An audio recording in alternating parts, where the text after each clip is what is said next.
Hello and welcome back to the Bench 7. I'm Abdul, Martin here as well. Hello, Martin. Hey Abdul, great to be here. Now, in terms of this week, um, there was a few interesting key games and with very controversial points or things that may have happened. Like Kyle Walker's VAR controversy. Then we had got Man U versus West Ham, where the missed penalty, but then VAR did not see Man U's penalty chances. Ronaldo Yeah. should have had a hat trick. Yeah, well, there you go. Yeah, and of course you're saying that you've got him captain in your FPL, mate. You were hoping he'd score 5 goals a game.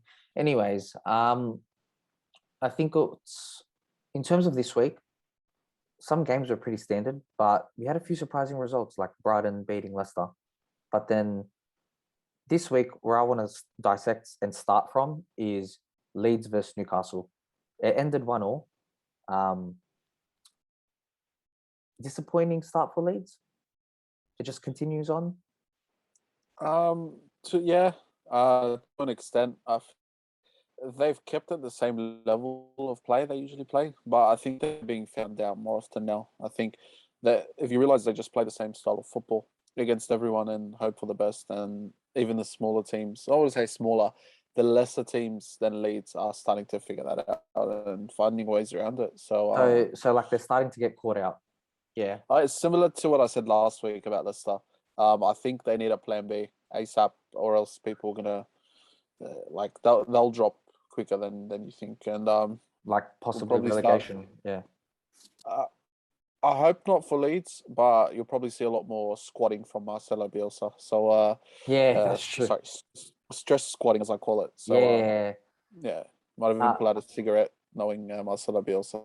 So Oh yeah. Well, in terms of Newcastle, so if we're saying that's disappointing for Leeds, then we're gonna say it's obviously a good result for Newcastle. Yeah, it's a good point one. So I think that how to explain it? They're punching above their weight. They played really well against United in Ronaldo's return game. Yeah, and they've continued on with that, and they've got a result here. Unlucky to not get the full win, I'd say. But Sam Maximin's really starting to play to his potential, essentially. And Joe Willock as well is helping, and even Joe Linton's starting to look all right. No, he's the Newcastle. I think they're gonna surprise everyone, and it's like the games like these which show that middle of the table will be very, very close. In terms of Brentford, in terms of Leeds and Newcastle, in terms of their positions, where last year Leeds were quite up there, and we possibly could see that change because Newcastle are introducing a range of new tactics. I think. Yeah, it's a Brucey masterclass this season, so we'll see how that goes. But otherwise, that game is standard Premier League game, to be honest. But yeah. You hope Leeds pick up because Leeds is, I'd say, a top couple teams. Like a top team, yep. Second favorite with it. They like seeing Leeds. Yeah, people like seeing Leeds do well, and the last thing you want is them getting relegated or even like just anywhere around that zone because they deserve a bit better than that. They've got the team for it, but I think just a plan B will help them. So yeah. Okay, that's a fair point. Now moving on to the next game, which was the early kickoff on the Saturday, Brentford versus Wolves. Now, where do we start? Brentford or Wolves? In terms of Brentford, they've somehow pulled away with another win. I did not expect this week to go their way, but it did. So it's going to be very, very interesting to see how far can they overachieve. Like how many points can they steal from teams that should be expected to get wins over them. In terms of the Wolves side, should they be worried for their season? Yeah, I think Nuno and Wolves are just having a bad breakup right now. Neither side of that that relationship has come out of the really well. Wolves haven't. They're just. They got the firepower. It's just they're not being able to finish anything. And even when they went up against 10 men this week, they didn't look like they were going to score, even though they had one extra man on the field. So it's a bit of a weird one, Wolves, because I think they'll pick up eventually. Once we get deeper into Europe, they start playing the teams around there, your West Hams, your Leicesters, even the bigger teams, they'll pick up a point here and there. But right now, it's a bit worrying because if they don't pick up, again, same as Leeds, you don't want to see them go down. Oh, definitely. So it'll just be interesting to see where they are. I'm loving watching Brentford just shock the Premier League right now. Everyone thought they were going to be finishing 20th and losing 30 out of 38 games, but so far it's not looking like that. So it's going to be interesting to see what happens and how far can Ivan Toney go in terms of Premier League goals. Now, next game, Liverpool versus Crystal Palace. No Robertson, no Trent. Not many happy FPL owners of Trent and Robertson. Myself, I didn't have both of them playing, but yeah, so it was a bit of a tough week to swallow, but still did all right. But in terms of the game itself, Crystal Palace, there was not much they really had going for them in that game. It was a standard Liverpool performance. Mane, Salah, Keita, all goals. Salah getting the 100, and Keita really, really stunning everyone, and with his celebration as well, trying to look cool as a cucumber there. But yeah, no, it was great to see, especially when there's no Genie, and it was great. It was great to see him be that signing that we signed a couple years ago, and we just hadn't seen much of him, and it's good to see him just playing so well and just with freedom. So it was really pleasant to see. It's definitely not a main point that we're going to be going through this week, this game in particular, because it really was not hyped up, and it was a very we all knew that what was going to happen. But look, Patrick Vieira, he gave it a good go. That's what I'm going to say. I definitely gave it a good go, but I think it was just outclassed by performance. And actually, this is one point that I will make. James Milner, in the right back, you chuck him right back, you chuck him left back. He's got it covered all over the pitch. Excellent performance. Best free signing that we made a few years ago, guaranteed. City legend. Oh, mate, Liverpool legend at this rate. But yeah, no, it was good to see him get most distance covered in the right back position. Kept a clean sheet as well. And in terms of the defense, Kanate having his debut, showing some full force at 23 years of age. Proved unstoppable in that game. And as a Liverpool fan, it's got me excited for the future, especially in the future with what we know, our majority of the first team players are getting older, like a very old, or older to the point that retirement will be on their minds. But it's good to see that there's something in the future there for the Liverpool squad. Now, in next game, Abdul, Arsenal versus Burnley. Arsenal were away. Odegaard with the free kick, and there was some Burnley VAR controversy.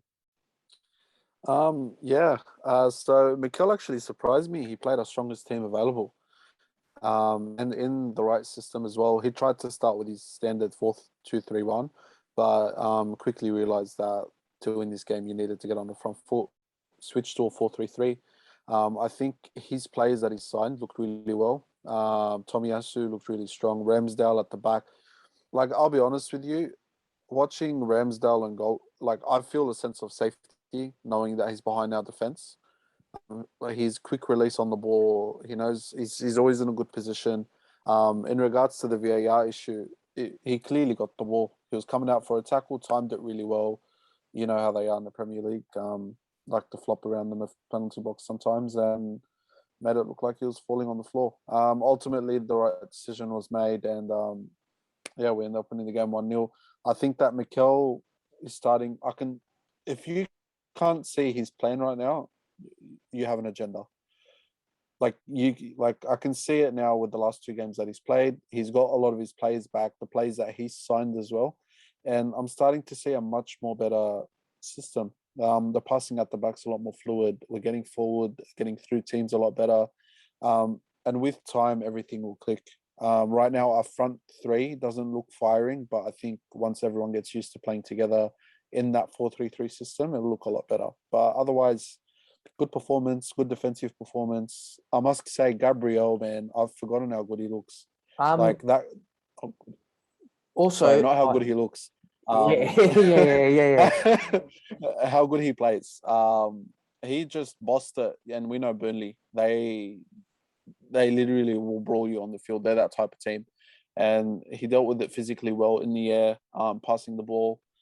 He covered Ben White when needed, and he covered Tierney down the left side when needed too. So ultimately, good performance. In terms of the defensive performance or the defensive side of Arsenal, Rob Holding. Now, well, I remember first couple of games, he was chucked in the deep end, struggled there. Yeah, but in terms if it's more so fitting him in with the right players, with the right experience. We could see him become a player for the future in Arsenal Football Club.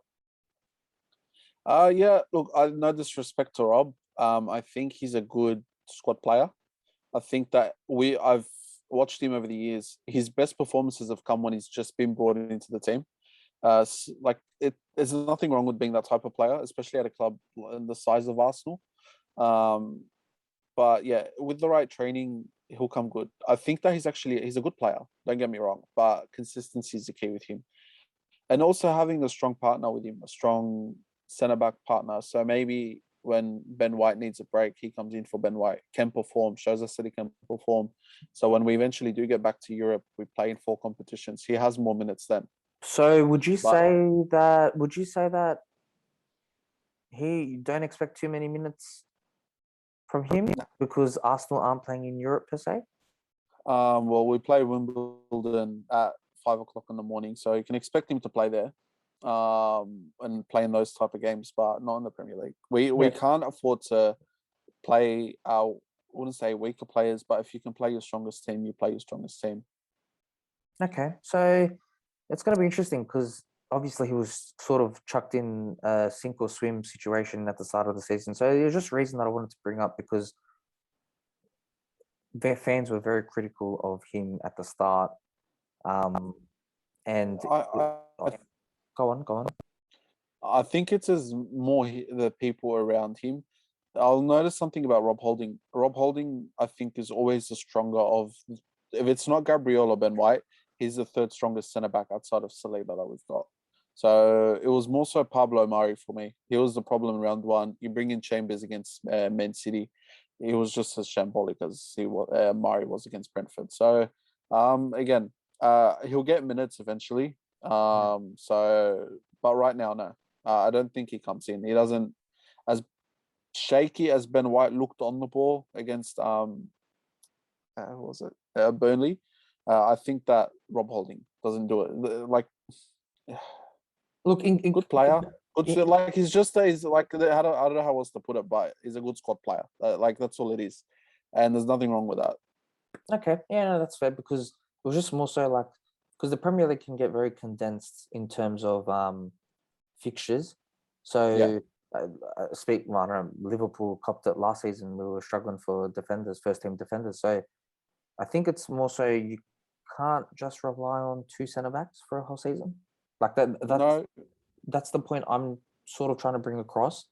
So it's more so, is there faith if you were to put him in an emergency situation, Ben White or Gabriel injured?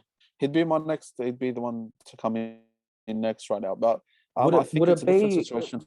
Yeah, of course, different situation. Would you be confident in that decision? Yeah, I would. Probably facing Ben White than Gabriel because I kind of realized on the weekend that I think he's stronger. I think Gabriel's actually a better centre back than Ben White. Okay. Personally, that's a personal opinion. A lot cheaper too. So that'll be a controversial topic to bring up maybe in a future later podcast in the future. So It's quite literally half the price. literally, yeah, exactly right. Now shifting over from that game, or actually, yeah, in terms of the next game, we've got some EPL surprises. Aston Villa versus Everton. Aston Villa dominating Everton, and I was quite shocked that it was a 3-0 result. Yeah, I watched that game actually. I'd say Rafa got Benitez. Yeah, great use of words there. There's no other way to put it. But yeah, what Rafa did to Burnley last week, Dean Smith turned around and done to Everton this week. So yeah, so no Calvert-Lewin. It's no Calvert-Lewin. It's really showing. Yeah, but it's more than just the chances they had. They had a good chance with Amari Gray. Yeah. Thank the heavens he didn't score that one. For my fantasy Premier League team. Yeah, that's right. So, yeah. Other than that, they just got dominated from the top of the pitch to the bottom of the pitch. They're like Leon Bailey came on and looked a player and a half. Really good dribbling. He's really quick out of the box. And I think Villa, if they get their stuff together, could really be a force this year. So like they could push for a top 6 to 8 position, something there. But otherwise, I'd say Everton. Bit shaky, very shaky. It wasn't an inspiring performance. Very inconsistent. To be going from winning consistently and then losing 3-0 to a team that will be probably around them in the come end of the season. Yeah, and those are the games that they really want to be taking advantage of and winning points, because again, they're league challengers for their position. Again, it really does show though that winning games at the start of the season, yeah, it matters, yeah, it shows, but it means nothing. But interesting point. Interesting point that is. I'll definitely say that you gotta, in the Premier League, you gotta take all the points you can get. It's definitely something you can't go slowing down in. But I wouldn't go and judge a team off the first 5 weeks. Like, and I don't mean it in a way of a bad, but in a way of anyone saying that Everton could have finished, say, or top 6. Yeah, so that game showed exactly that. You know what? It kind of means, yeah. Okay. Slow and steady could win the race, and yeah, it could prove the point. It could. Now moving on to the next game. This was dramatic on all sides of the pitch. West Ham versus Man United. These bloody referees, mate. They got an agenda against me in my FPL. So you know what? Let's dive into that side, the Man U side. Cristiano Ronaldo, he got a goal. 5 minutes after West Ham were leading. All in the first half there, and then Lingard obviously with the winner. But there was a few VAR slip-ups or controversial points that you weren't too pleased about, because there was definitely some penalty shouts that could have been had. So yeah, it shows if VAR could prove costly for the teams battling at the top, because we know how close the top of the table can get. Yeah, football is just wide margins, to be honest with you. And that game kind of showed it. Just have to point out, I'm not a United fan. He loves them. He loves them. But Ronaldo got robbed of at least a penalty. I'm not gonna go ahead and say 2, but like the second one right before the West Ham penalty was definitely a penalty. But the rules they've brought in now is a bit skeptic, if you ask me. In terms of the like offside, it's sort of now, and the handball, like there's a lot of gray areas, and it's been brought out a lot more since we're relying on replays now. It's not so much what the referee has just seen firsthand. Yeah, And like there are a few things, like for example, where that offside rule where they let the play go on until, for example, like I'm pretty sure we had one a couple years against United where Aubameyang got flagged offside, but he put the goal in the back of the net, and then they gave us the goal because he was onside. I feel like I've kind of realized that could work both ways. You're almost better off not shooting and getting it in a goal and then being called offside than you'd rather stop there. Okay, you're offside, you move on. Like it works both ways, but there's too many rules where it's micromanaged now to the point where it's almost like annoying to watch as a fan, as a football fan. Yeah. Like that offside rule, like I'm gonna bring up like that game later, like the game we'll talk about later, the Man City game. Yeah. Similar thing. His toenail was offside. The same here with Ronaldo. They're saying that the ball's already past him. Well, he had no chance to move on and try and get the ball back because he was on the floor because the leg was No. stuck out. Exactly. And Exactly. yeah, and then the handball rule now, where it's sort of if there's no intention to move your hand, it's not a handball. Players are going to start training to put their hand in a natural position to the point where they can attract the ball to come their way. It's Exactly. it's only gonna manipulate the game more and more. And I think that VAR needs to take a step back away from the game a bit. I feel like the game's being micro refereed, over refereed Too right much. now. Yeah. Yeah. So that's my take on that. But luckily for United fans, De Gea saved the goal, the Mark Noble.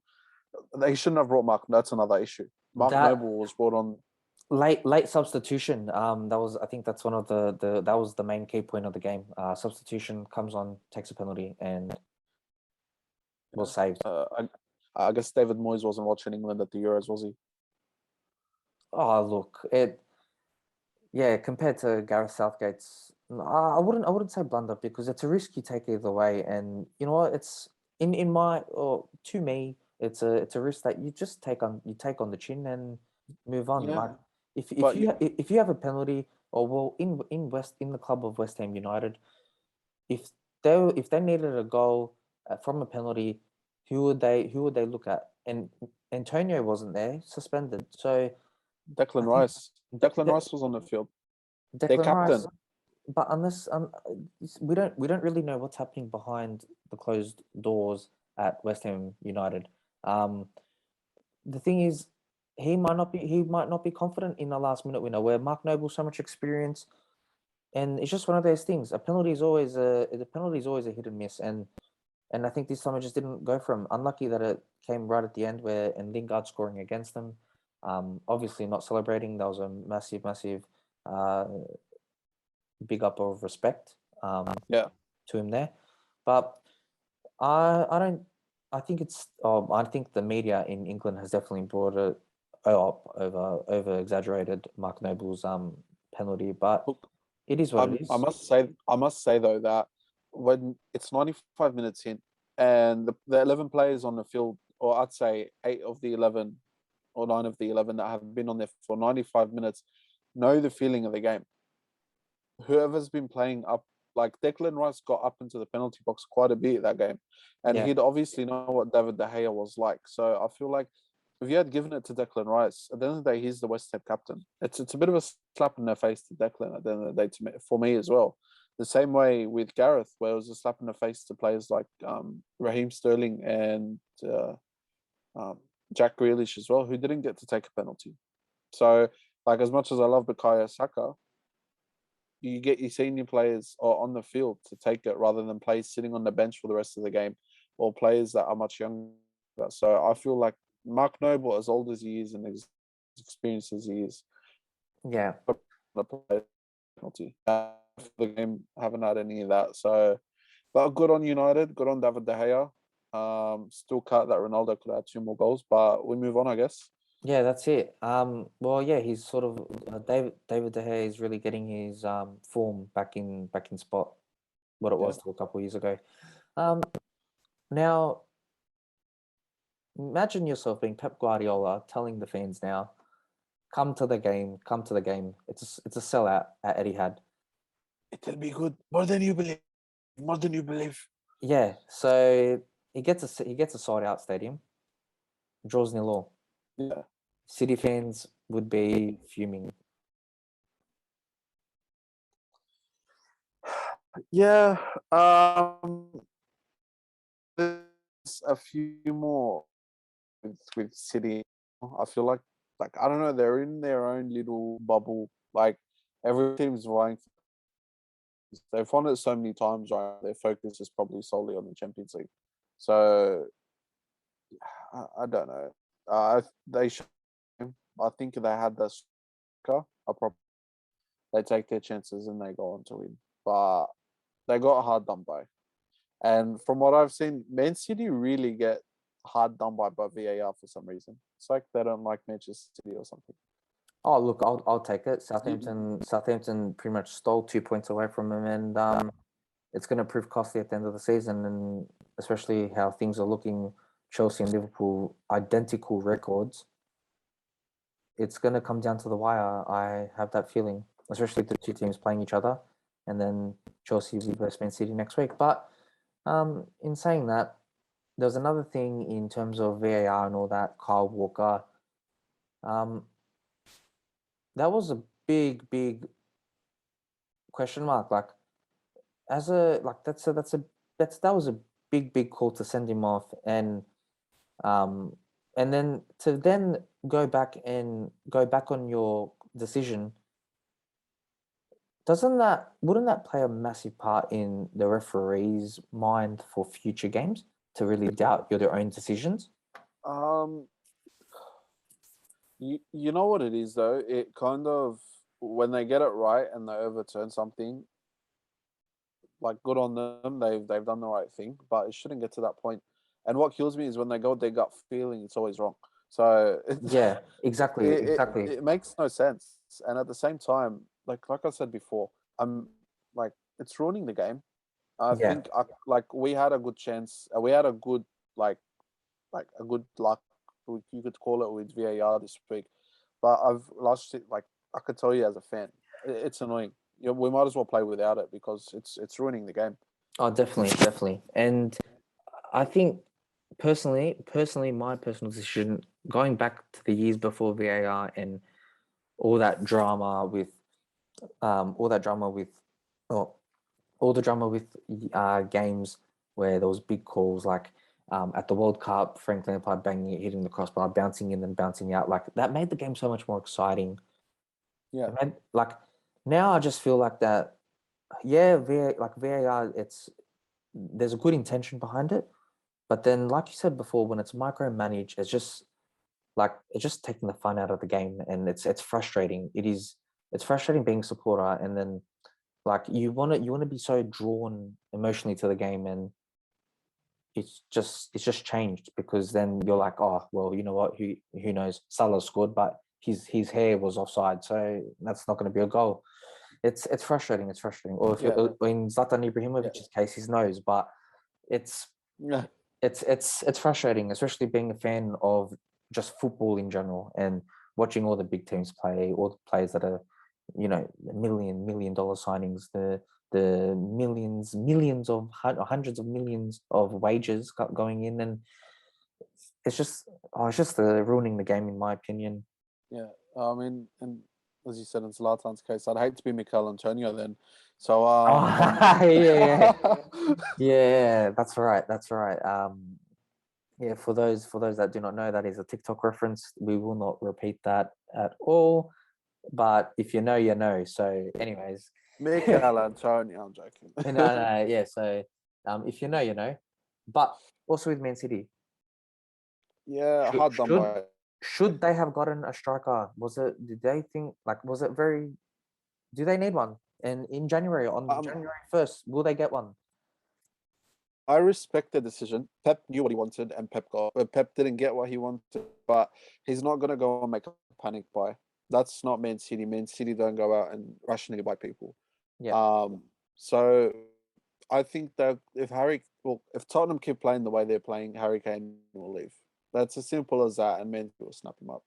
So I think they're waiting on Kane, and if it's Haaland as well. Don't forget that Haaland's available for about 65 to 70 mil next window. That's right. Next summer.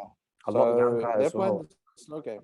A lot younger as well. But they've got they've Lewandowski could be on his way out. And they've got a young guy by the name of I think it's his last name is Delap. think it's Rory Delap. I don't know. Ah, But yeah. I know. tall, I understand who you're talking about. Yeah. yeah. Tall striker, same build as like your Haaland type player. So see how he goes. You might want to put some time into him and slowly bring him into the Premier League. But it's not Pep. We all know Pep. And Pep doesn't just throw people in. He'll stick with Varane up front, Jesus, De Bruyne, Foden are all coming back. They can all play down the middle. Bernardo Silva, he's got options. And I don't think their focus is on the league, to be honest with you. They've won the league so many times in the last 3 to 4 years that I think they want that Champions League. Anything but the Champions League won't satisfy them. Like you can only I'd hate to be a City fan right now because winning the league probably feels like winning the League Cup. So Yeah, no, to be honest, I think for them it's the Champions League that they're missing. It's that one trophy that they're missing, and they really need it. yeah. Um, I think that's covered for that game. But now this next game I think this surprised the whole or all fans of the Premier League. Brighton versus Leicester. Hey, not to say I told you so, but I told you so. Oh yeah, from last week. Yeah, about is it more so in this game? Was it more so Leicester playing poorly or Brighton killing it and overachieving? I think it's more so same thing as Leeds. Leicester being found out. Any team that just turns up on the day Yeah, with a good game plan has the ability to be Leicester nowadays. And no disrespect to Leicester, I actually appreciate. You can appreciate. Yeah, you can actually. You can appreciate what they've done. yeah. As a club of their size and what they've done, you respect it. But at the end of the day, Stephen Rogers, we see, yeah, no, sorry, Brendan Rodgers. Um, sorry, got the names mixed up. Blunder, mate, blunder. Yeah, so we know Brendan Rodgers, mate. Middle name Bottler, Brendan Bottler Rodgers. So it's his time now to I reckon give him a season, he'll be gone because he done the same thing with Liverpool. His last season was a shambles, if you remember. No, you would remember. No, I do, because we went a whole international break, not knowing what was going to happen. Then Klopp came in and we drew against Tottenham when Tottenham were playing they were in form back then. So yeah, I remember that, and we picked up a nil draw, and just from then, I just had trust in the system automatically. But yeah, anyways, not going back then. But Yeah. in terms of that, Leicester have been pretty proud as a club for the past few seasons. So, mind you, Leicester are also playing in Europe, so in the Europa League. Yeah. So, Yeah. could he somehow keep his job if he manages a top two finish in the Europa League? You got to take into account in the Europa League as well that your top two teams in each group go through. That's to say he goes through, but then you've got I think 4 to 8 teams that come down from the Champions League as well. Yeah, so all the third place Can't finishers in forget the that. Champions League. Yeah, It's not easy. It's it's not, really and I not. could It's tell really you not from easy. experience, like you come up against a team like whether it's going to be a match like last year, Manchester United got to the final. The year before, I remember our first 2 seasons in the Europa League, we had Atletico Madrid to play in the the semi-finals just to get to the final. Yeah, It's not easy, and I think Leicester aren't Liverpool. They're not Arsenal. They're not Chelsea. They don't have the size and the depth in the club to be able to fall it's and sustain. very small scale, you would say. Yeah, their fall will be a lot bigger than the clubs like the clubs we support because they don't have the depth in the squad. They don't have Yeah. they have resources, but again, the money ball they play is very different to the money ball you guys play. Your money Oh, ball, definitely. I've said it before. Money ball at Liverpool is 30 to 40 million. Money ball at Leicester is 8 to 15 million. Yeah, there's a big difference in quality, and especially when you got clubs like PSG, Man City, Manchester Yeah, United, and Chelsea who are just spending and spending and spending. It's causing a lot of pressure for the other teams to yeah, potentially fold later on. agreed. Um, And I have to say as well, I personally, I know people like Leicester what they do, but like when we've played Leicester and then I've seen them play Man City and other teams like in the way we play, uh, they never looked appealing. They always looked to play on the counter, and I've always said from the get go that okay, the minute they get figured out, they're going to get figured out. and because you can tell they never looked confident on the ball. We saw in the first week against West Ham that like the minute they had to chase the game, it just did not look right. And I can't say I don't want to see them go down. I don't want anything, but whatever happens, happens. Yeah, look, that's very, very much the case because right now you got teams who we aren't expecting to pick up a lot of points are picking up quite a few, and it's all about confidence and form going forward. So they're gonna really need to focus on the form going forward. Yeah. Yeah, so they're somehow gonna have to turn their Premier League season around. It's gonna be interesting to see in how they do that, and if they do that, especially playing in Europe as well. But switching over to the overachievers, Brighton. Mate, Champions League nights at the Amex. Let's go. Yeah, that they're so far they've been surprising it. They've been picking up points where they've been maximizing on points in games that we really shouldn't or really haven't thought that. Trust me, I can't wait to see Neil Maupay play PSG in the Champions League and score worldies against Barcelona. So yeah, I'm looking forward to it. Nah, look, jokes aside, they're playing really well. Like for me, the Spurs game that we play next week, I'm more worried about playing Brighton 2 weeks after that than I am playing against Spurs. That's no disrespect to Spurs, but Brighton look on another level right now. And Brighton are in form, and especially not playing in Europe. Yeah, they got a full week to focus on recovery and all that business in terms of player fitness for each week going forward. Obviously Arsenal being at the same stage, but compared to Leicester, Spurs, those guys are playing every 3 days, and they got a bit of a rotation in there for a European team, but not as much. And we might see them drop a bit further, considering that the clubs like Arsenal, Brighton, Everton aren't playing in Europe, and Aston Villa as well. They're not playing in Europe, so they're going full squads at the same time when everyone else is playing. So it'll be interesting to see what happens.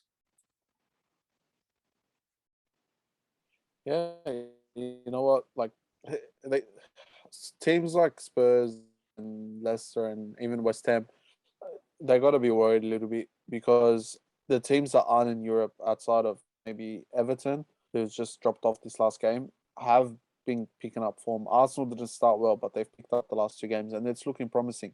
Brighton have looked strong all season. Aston Villa have started to look really strong. So it's a case of survival of the fittest, I guess. And it'll show if you're not ready for Europe, you're not ready for Europe. So see how it goes. Okay, so switching on from there, we've got 2 teams that haven't been looking very strong in the Premier League. We've got Watford and Norwich so far. So far the teams have been struggling. Norwich getting Timu Puki getting on the score sheet there. And with Watford, we've got a quiet achiever in the squad. It's bizarre. Yeah, quiet achiever. What do you think will happen come January for the 23-year-old? You know what? I can genuinely see him going to Liverpool for some reason. Like I'm smiling, mate. I'll take that. I'll take that. He's proven. And especially he's for a 23-year-old, he's looking like he's carrying a club, the club week in, week out, and he's oozing with confidence. Yeah, it's similar to I told you before, similar to Wolves with Adama, with Zaha at Crystal Palace, Sam Maximin at Newcastle, and you've got Ismail Sarr at Wolves. It's basically he's on that level with them, in my opinion. Yeah, and I feel like if he continues a good form or like a good purple patch with Watford, a big team will snap him up definitely. If not in England, somewhere in Europe. Like it's not going to be that hard, and he'll cost about 30 to 35 million maximum. So yeah, not much else to say other than he should keep it up, and he'll get himself the move he needs. So now just shifting over quickly, Norwich, should they be worried? Mate, no. Right. They knew their fate before the first game happened. Also, yeah, that's true. That's true. Because we did have this debate about whether they considered themselves outside the 20 of the top teams in England and just automatically just settling for the fact that they're getting promoted, then relegated, promoted, then relegated, promoted, then relegated. So it's like they sit at 20, 21, 20, 21, 20, yeah. 21. Yeah, exactly. So it's a bit weird talking about a club like Norwich. Personally, like there's not much to say because personally, like they're giving it a go, and I've been paying attention more to the press conferences and stuff, and the manager seems very optimistic, and he seems like he's giving it a good go, and um it's going to be interesting because right now they need to pick up points, and they really do if they want to continue the optimism about staying up in the Premier League this season. Yeah, but let's be realistic here. What other three teams are going to go below them? They're quite literally, aside from Watford, the only two teams you look at and you're like, yeah, we're getting a result here. Yeah, like there's something needs to change. You ask me, it's the way they play. They take on every team they go play against. They don't sit back. They don't defend. You don't have the players. It's not like I'm talking about an Everton or a Villa or a Leicester or even an Arsenal or a Spurs. We're talking about Norwich here. Yeah, exactly. With the players you've got, you can't take the game on its head. You have to sort of compromise in one sort of style of play when you're playing the big teams. That's why they get belted by City and Chelsea every time they come up against them. It's because they're exposing themselves too often. So yeah, that's true. Like, it's maybe they are just trying to go out and have some fun and play football, but at the same time, it's kind of reckless by the coach, if you ask me. Yeah. Otherwise, I can't see him staying up. I know we're only fighting, but I genuinely can't see them staying up. Like it's very difficult to be able to. It's very difficult to see them in the Premier League next year. Yeah. So then, moving on to an interesting game. Something that had us all surprised, or some not surprised, but Abdul was very happy about this result, even though his team only won 1-0. Chelsea versus Tottenham. Chelsea picking up 3 goals, clean sheet. So Harry Kane, no goals. Is it Chelsea? Tottenham playing the wrong system? Is that what it is? Is Nuno is there a poor connection between Nuno and the starting 11, or come game day, there's just something that's not working there because he's trying something. Look, they had a strong 45 minutes, the first 45 against Chelsea. I'm not gonna lie, but like Chelsea barely like released their foot off the gas and they just overran them. Yeah, no, they definitely did. They definitely did deserve the lead, and the victory in that game. But the scary part is that Chelsea didn't have to do much. Like they didn't really have to like try that hard to get through. And what kind of worries me is that not worries me. I hope they get relegated. But what I noticed about Spurs is that I don't think Nuno's the way to. I mean, if he's your 11th choice as a manager, what did you expect? Then they should have kept the interim manager. No, they should have never sacked Jose Mourinho. Well, you've got the guy who I'm pretty sure has the best winning percentage record in the Premier League. I mean, he's the only manager since Fergie that won trophies with United, and then went back to Chelsea for a second time and won a range of trophies there. Wherever he's gone, he's won trophies. The only place he never won a trophy is Spurs. And what does that tell you? They were very impatient with him. So impatient, good enough, plenty of things. Yeah, so it's definitely something in management, more high management, within the club. So it's something that they need to fix there. Otherwise, it's not looking too good for them in terms of their European aspirations and the season where they want to finish. Look, we play them next week. I genuinely reckon if we beat them comfortably, they're done. They won't recover. If yeah, yeah, and so with Chelsea, they were just continuing form. Like they've them and Liverpool identical record. So I in terms of the top three, now we can put Man City, Manchester United in there as well. So we've now got three teams who sort of show dominance, and Man City really needed to win that game against Southampton to remain that point behind, but they didn't. Things have happened, but what does the top three mean? I think it's a top four, if you ask me. And I also think that we saw when Chelsea played Liverpool, Liverpool struggled a little bit to get through a 10-man Chelsea, and Chelsea almost won the game. But in saying that, Chelsea were playing a very, very counter-attacking, or it was very defensive as well. Having 10 men, they constantly had 9 of those guys at the back there. So yeah, they do play a back 3/5 at the end of the day, and it's more than just them being able to defend. It's the fact that they tried to take the game on with 10 men, and Liverpool looked a bit shocked and struggled to really capitalize on the fact that they had a red card for, say, 2/3 of that game, just to be a bit less than that. I think Liverpool, if they continue the same form they're on, yeah, there's a chance. I wouldn't rule City out. Like, we're really sleeping on the team that was in 14th place with 10 games in, or whatever it was last season, and won the league by 12 points. Like we're forgetting who we're talking about here. no, We're 100%, forgetting about 100%. the runners. Yeah, Manchester City, they are that club that then they're known to go comfortable in the Premier League. But I think this now, which brings me to my next point, the predictions. So obviously this game we got a big game starting off. Man City versus Chelsea. Man City need to win. yeah, they do. And I think they will. You think they will? Right now, if I'm Thomas Tuchel and I'm thinking Man City, then they're going to go hard.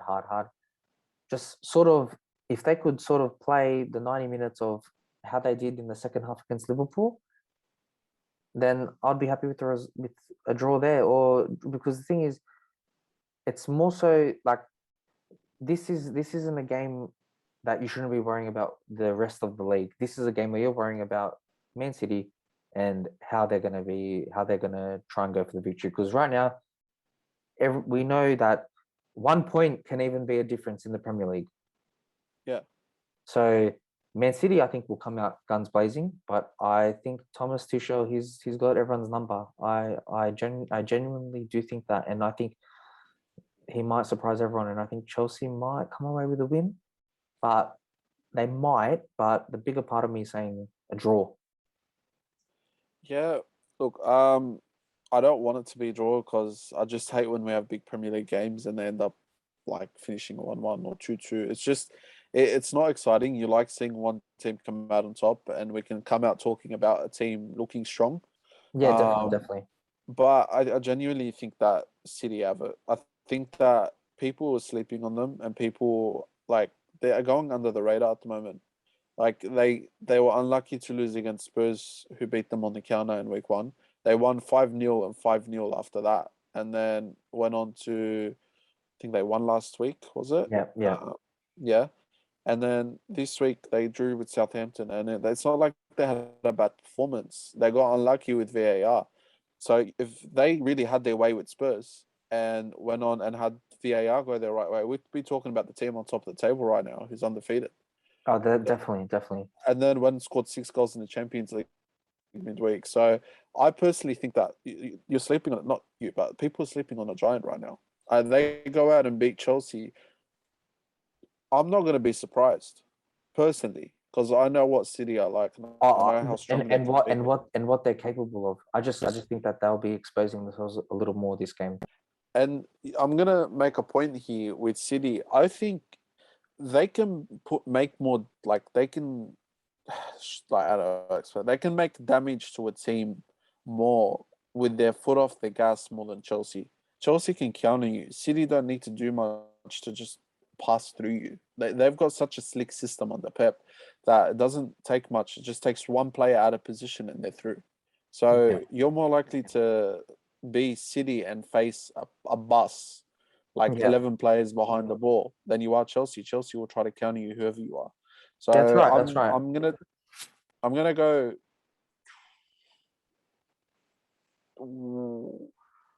1-0 City. I'm leaning more towards a 1-1 draw.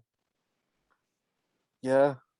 I genuinely think that will happen, and also to benefit if that does happen, because then Chelsea pick up a point, and then if Liverpool can keep going, then we'll be sliding into first. But let's not get ahead of ourselves. Now, I was gonna say, hold your horses. Hold your horses. Yeah, no, I think definitely. I think that Liverpool need to play some big teams, and we'll find out then. Well, they played Chelsea. We've got Man City coming up in a couple of weeks there. So let's just quickly go through that game: Liverpool versus Brentford. Statistically, okay, 1-1. So statistically, I'm gonna say Liverpool, considering the records and stuff, and Brentford, like they haven't dominated against the teams Liverpool have dominated over. So based on past performances, I will still say Liverpool. Not just, I'm trying to go not as biased as I usually do, but generally just on paper, there's a big difference. In now, I mean, it is the Premier League. That's like, right. That's right. Yeah, that's right. So in terms of Man U versus Aston Villa, what are your who do you think's coming away with points there? Soon. Nah. Well, look, as an Arsenal fan, I hope Manchester United cop it. But I don't think captainer of Ronaldo.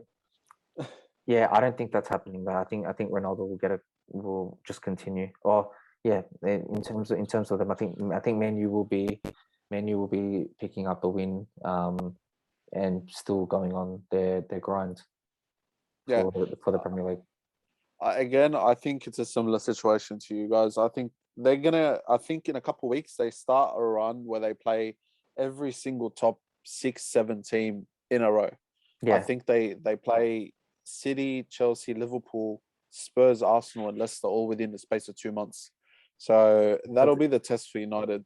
And if they get through that, then we'll really know. If they get through that, may God give us mercy and help us all, because these United fans will not shut up.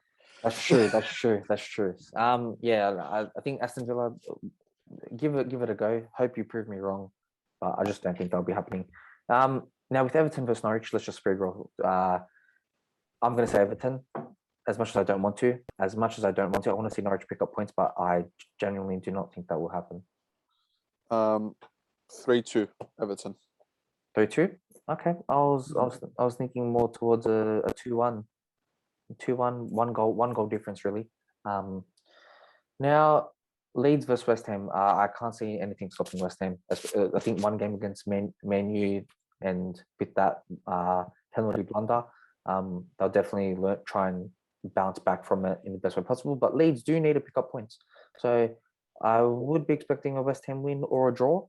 2-2 draw. 2-2 draw. That's fair point. So Mikel Antonio and Bamford getting goals. I'll take that. Thank you very much. Now Leicester versus Burnley. Burnley just losing the last few games, so this one could potentially be another draw. 1-0 Burnley. 1-0 Burnley. Okay. Watford versus Newcastle. I think Newcastle will come away with it, especially not winning against Leeds. And 2-0. 2-0, yeah. That's a fair point. I was going to say 1-0. Yeah, around there. It'll be close. This will be a close week. Southampton versus Wolves. Ooh. I'm going to say Wolves. I think they're due for a win. They really are. They're buzzing. They're begging for a win. Nil or draw? Okay. I was going to say Wolves 2-0. I think Adama Traore, Raul Jimenez, they were going to focus on trying getting the club back to where they were. Yeah. Crystal Palace versus Brighton.